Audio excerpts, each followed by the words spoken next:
Welcome to অগ্রগতি Anjana's kitchen and blog. নমস্কার, অগ্রগতি অঞ্জনার কিচেন অ্যান্ড ব্লগে সকলকে জানাই স্বাগত। আজকের দিনটি ছিল ভাদ্র মাসের শেষ দিন, অর্থাৎ ভাদ্র মাসের সংক্রান্তি আর তার সাথে বিশ্বকর্মা পুজো। আজকের দিনটি সকাল থেকেই মেঘাচ্ছন্ন ছিল আর তার সাথে মুষলধারে বৃষ্টি।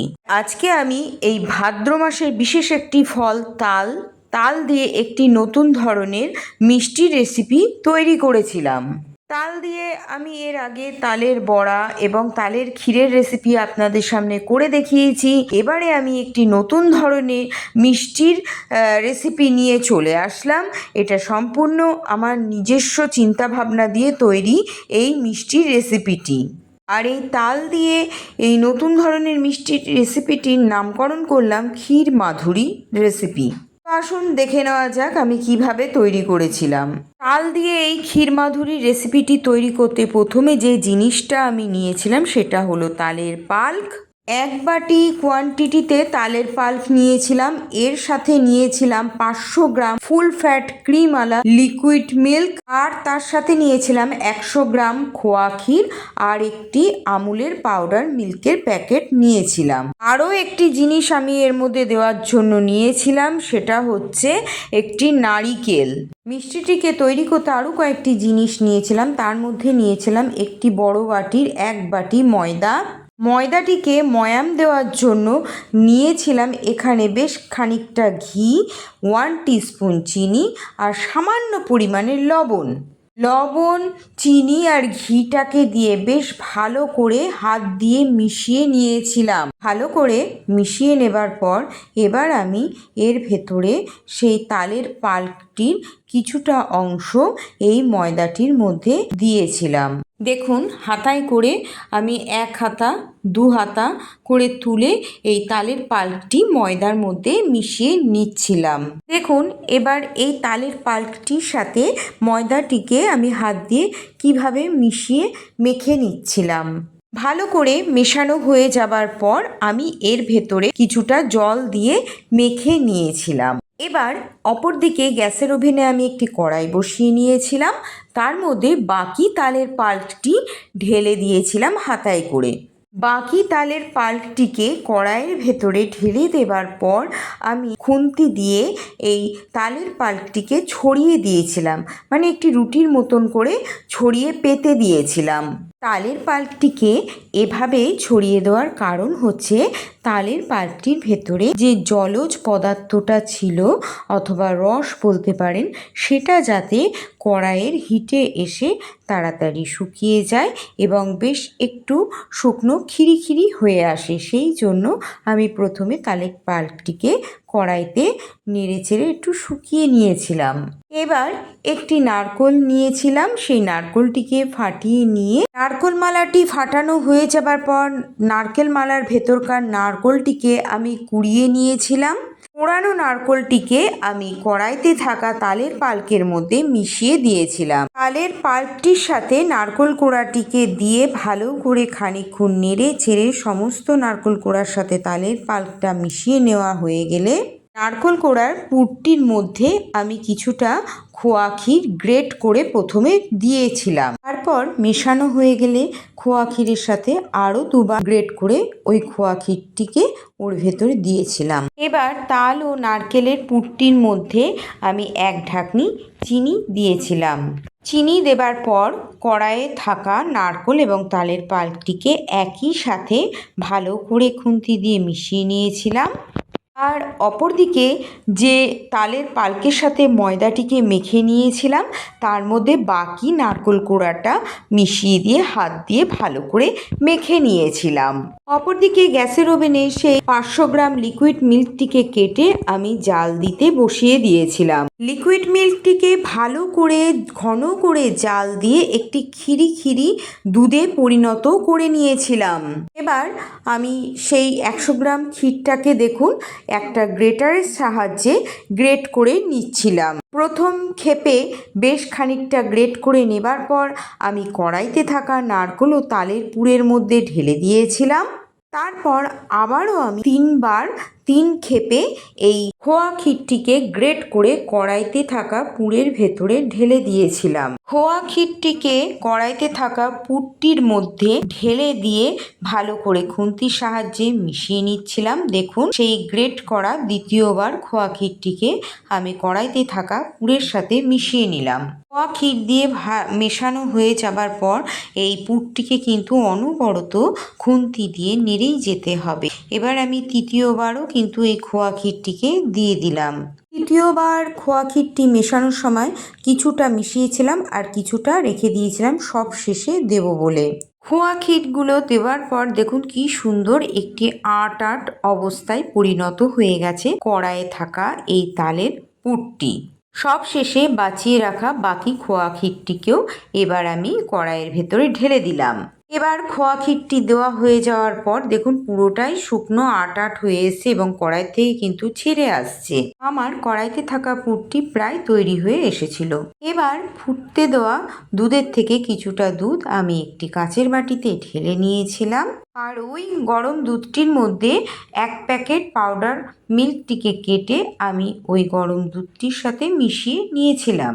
এবার ওই গুঁড়ো দুধের সঙ্গে গরম দুধটিকে একটি চামচের সাহায্যে ঘুটে গুলে নিয়েছিলাম। ভালো করে চামচের সাহায্যে ঘুটে গুলে নিয়েছিলাম যাতে এর ভেতরে কোনো প্রকার দলা না থেকে যায়। এদিকে কড়াইতে থাকা আমার তালের পুরটি কিন্তু একদম আটো হয়ে শুকিয়ে এসেছিল। এই পর্যায়ে কিছুটা ওই লিকুইড মিল্কের সাথে গুঁড়ো দুধ মিশ্রিত দুধ ঢেলে দিয়েছিলাম এই কড়াইতে থাকা পুরটির মধ্যে। সব শেষে আমি একটু ঘি মিশিয়ে নিয়েছিলাম পুরটির সাথে। এবার বাদবাকি সব কিছুই কড়াইতে থাকা পুরের সাথে মেশানো হয়ে গিয়েছিল। এই পর্যায়ে আমি খুন্তি দিয়ে খুব সুন্দর করে মিশিয়ে নিচ্ছিলাম এবং আরেকটুখানি সময় ধরে শুকিয়ে নিয়েছিলাম। অপরদিকে যে ময়দাটিকে মেখে নিয়েছিলাম, ময়দাটি একটু নরম হয়ে গিয়েছিল, সেই কারণে এর মধ্যে অল্প একটু সুজি আর সামান্য পরিমাণে একটু চালের গুঁড়ো মিশিয়ে সুন্দর করে মেখে নিয়েছিলাম। দেখুন পুরোটা আট হয়ে গেছে। ময়দা মাখাটা পুরো কমপ্লিট হয়ে গেছিল। এদিকে আমার কড়াইতে থাকা পুরটাও কিন্তু তৈরি হয়ে গিয়েছিল পুরোপুরি। এবার কড়াই থেকে আমি পুরটাকে নামিয়ে নিয়েছিলাম একটা থালার মধ্যে। আর অপরদিকে ওই ময়দা মাখাটির থেকে এইভাবে লেচি কেটে নিয়েছিলাম আর পুরটার থেকেও গোল গোল করে লেচি পাকানোর মতন করে গোল গোল বলে পরিণত করে নিয়েছিলাম। এবার ওই যে লেচিটা ময়দার থেকে কেটে নিয়েছিলাম তাকে একটা বেশ খিলি টাইপের করে নিচ্ছিলাম হাত দিয়ে এবং যে পুরটা ছিল সেই পুরের বলটিকে ওই খিলিটার ভেতরে ঢুকিয়ে ঠিক পুলি পিঠের শেপে আমি তৈরি করে নিচ্ছিলাম। দেখুন কিভাবে আমি ওখানে তৈরি করে নিচ্ছিলাম। আপনারা চাইলে কিন্তু এটা নানান রকম ডিজাইনেও তৈরি করতে পারেন। আমি এভাবে করেছিলাম। আর একটা কথা বলে নিই যে মিষ্টিটা আমি তৈরি করেছিলাম এটা কিন্তু আপনারা জন্মাষ্টমীতে তালের ক্ষীর, তালের বড়া, তালের মালপোয়ার পাশাপাশি এই মিষ্টিটাও গোপালের উদ্দেশ্যে তৈরি করে দিতে পারেন। নতুন ধরনের মিষ্টিটা কিন্তু খেতে অতি সুন্দর হয়েছিল। এবার আপনারাও কিন্তু বাড়িতে একবার এরকম টাইপের মিষ্টিটা তৈরি করে খেয়ে দেখবেন। সত্যি বলছি খুব ভালো লেগেছিল। আশা করছি আপনাদেরও অবশ্যই ভালো লাগবে। আর বাড়িতে যদি একবার তৈরি করে খেয়ে দেখেন তো কথা দিচ্ছি মন্দ লাগবে না। এবার পুলিশ শেপে সবকটা মিষ্টি তৈরি হয়ে গিয়েছিল।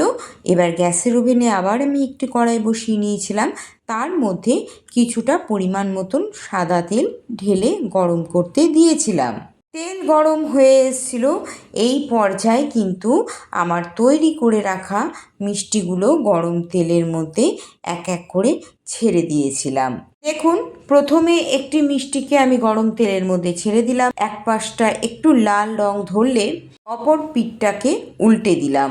এইভাবে এক এক করে দুটো তিনটে করে তেলের মধ্যে মিষ্টিগুলোকে ছেড়ে এপিঠ ওপিঠ ঘুরিয়ে ফিরিয়ে উল্টে পাল্টে লাল লাল করে ভেজে নিয়েছিলাম। আরেকটা জিনিস খেয়াল করে দেখুন যে এই মিষ্টিগুলো তৈরি করার সময় একরকম ছিল, আর তেলে পড়ার পর এগুলো লুচির মতন কিন্তু বেশ ফুলে উঠেছিল। দেখুন, ভাজা হওয়া মিষ্টিগুলো আর ভাজা না হওয়া মিষ্টিগুলো পাশাপাশি দুটোকেই রেখে দিয়েছি। একটু হলেও তফাৎটা হয়তো বুঝতে পেরেছেন। আবার পরবর্তী মিষ্টিগুলো গরম তেলের মধ্যে দিয়ে আমি ভেজে নিয়েছিলাম।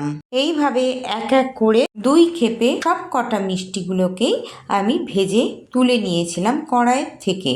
দেখুন, একইভাবে আবারও ওই মিষ্টিগুলোকে আমি ভেজে তুলে নিচ্ছিলাম। মিষ্টিগুলোকে দেখে বুঝতেই পাচ্ছেন তেলে পড়ার পর কেমন ঢোলের মতন এক একটা মিষ্টি ফুলে ফেপে ঢোল হয়ে গিয়েছিল। এবার মিষ্টিগুলো ভাজা প্রায় কমপ্লিট হয়ে গিয়েছিল। সব কটা মিষ্টিকেই ভেজে কড়াইয়ের থেকে তুলে নিয়েছিলাম। কিছুটা ভাজা মিষ্টি রেখে দিয়েছিলাম। এবার আরেক রকমভাবে তৈরি করার জন্য দুধটাকে ক্ষীরেতে পরিণত করে নিয়েছিলাম। প্রথমেই দেখেছেন যে দুধটিকে আমি কতটা ঘন করে জাল দিয়ে ফুটিয়ে নিয়েছিলাম। দুধটিকে ঘন করে ফুটিয়ে নিয়েছিলাম, তারপরে সেই লিকুইড দুধের সাথে যে পাউডার মিল্কটিকে মিশিয়ে নিয়েছিলাম, সেই মেশানো দুধটাও কিন্তু আমি এর ভেতরে দিয়ে দিয়েছিলাম।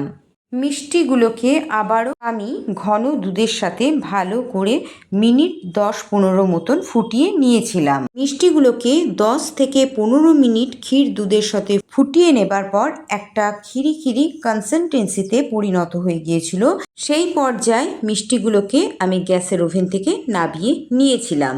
তো তৈরি হয়ে গেল আজকে আমার নিজের চিন্তাভাবনা দিয়ে তৈরি তালের পাল্প দিয়ে ক্ষীর মাধুরী রেসিপি। আমি এখানে এই মিষ্টিটিকে 2 রকমভাবেই রেখেছিলাম, কিছুটা ভাজা রেখেছিলাম আর কিছুটা ক্ষীরের সাথে তৈরি করেছিলাম। দুটো মিষ্টিকে পাশাপাশি রেখে আপনাদের সামনে কেটে দেখিয়ে দিলাম। ক্ষীরে ভেজানো মিষ্টিটাকেও কেটে দেখিয়ে দিলাম এবং ভাজা মিষ্টিটাকেও কেটে আপনাদেরকে দেখিয়ে দিলাম। দেখে নিশ্চয়ই বুঝতে পারছেন যে মিষ্টি দুটো দেখতে কতটা সুন্দর হয়েছে। হ্যাঁ, যেমন মিষ্টিটা দেখতে সুন্দর হয়েছিল ততটাই কিন্তু খেতে খুবই ভালো হয়েছিল। 2 ধরনের মিষ্টি সাজিয়ে আপনাদের সামনে দেখিয়ে দিলাম। কতটা সুন্দর হয়েছে দেখেই নিশ্চয়ই বুঝতে পারছেন। তাহলে আমার এই নিজের ভাবনা চিন্তা দিয়ে তৈরি তালের নতুন ধরনের ক্ষীর মাধুরী মিষ্টি রেসিপিটা আপনাদের কাছে কেমন লাগলো অবশ্যই কিন্তু একটি কমেন্ট করে জানাবেন। আর ভালো লাগলে আমার চ্যানেলটিকে লাইক, কমেন্ট, শেয়ার করে পাশে থাকার অনুরোধ রইল। তাহলে আজকের ভিডিওটি আমি এখানেই শেষ করছি। পরবর্তী আবার কোনো রেসিপির ভিডিও নিয়ে চলে আসবো আপনাদের সামনে। ততক্ষণের জন্য টাটা, বাই বাই।